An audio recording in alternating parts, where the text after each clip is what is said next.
हातकणंगले तालुक्यातील कुंभोज येथील संत सेना महाराज व नरवीर शिवा काशीद यांच्या नूतन जागेचा भूमिपूजन समारंभ आज आमदार अशोक माने यांच्या हस्ते संपन्न झाला।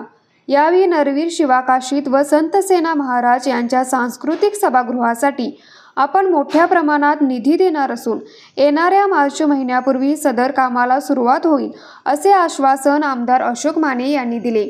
ते हातकणंगले तालुक्यातील कुंभोज येथे नरवीर शिवा काशीद व संत सेना महाराज यांच्या सांस्कृतिक सभागृह जागेच्या भूमिपूजन प्रसंगी प्रमुख पाहुणे म्हणून बोलत होते।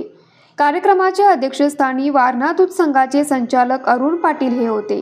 यावेळी बोलताना आमदार अशोक माने म्हणाले, नाभिक समाज हा प्रामाणिक समाज असून निवडणुकीमध्ये या समाजाने मला मोठ्या प्रमाणात सहकार्य करून बहुमताने विजयी केले। आपण त्या समाजाचे काहीतरी देणे लागतो या उद्देशाने व संत सेना महाराज यांचे आचार विचार व संत सेना महाराज यांची धार्मिकता सर्वच ठिकाणी रुजली पाहिजे।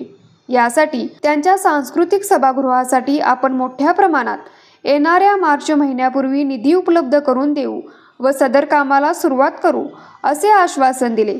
यावेळी नरवीर शिवा काशीद तरुण मंडळाच्या वतीने तसेच समस्त नाभिक समाजाच्या वतीने हातकणंगले विधानसभा मतदारसंघाच्या आमदारपदी निवड झाल्याबद्दल अशोक माने यांचा सत्कार करण्यात आला।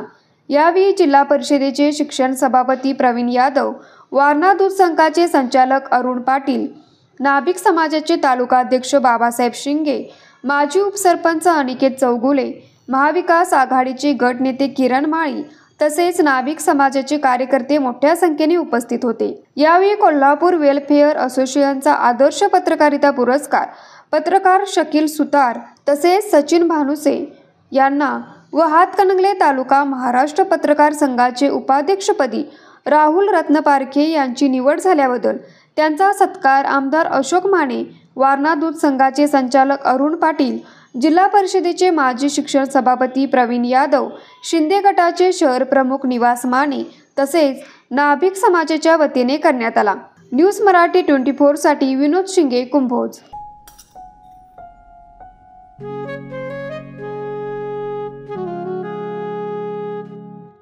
बाबा, आज येताना बासुंदी घेऊन या ना। अगं, कालच आपण आईचा वाढदिवस होता म्हणून आणली होती ना। ऐकलं, गोकुळची बासुंदी पुन्हा खावीशी वाटतेय। खरं सांगू, मलाही खावीशी वाटतेय।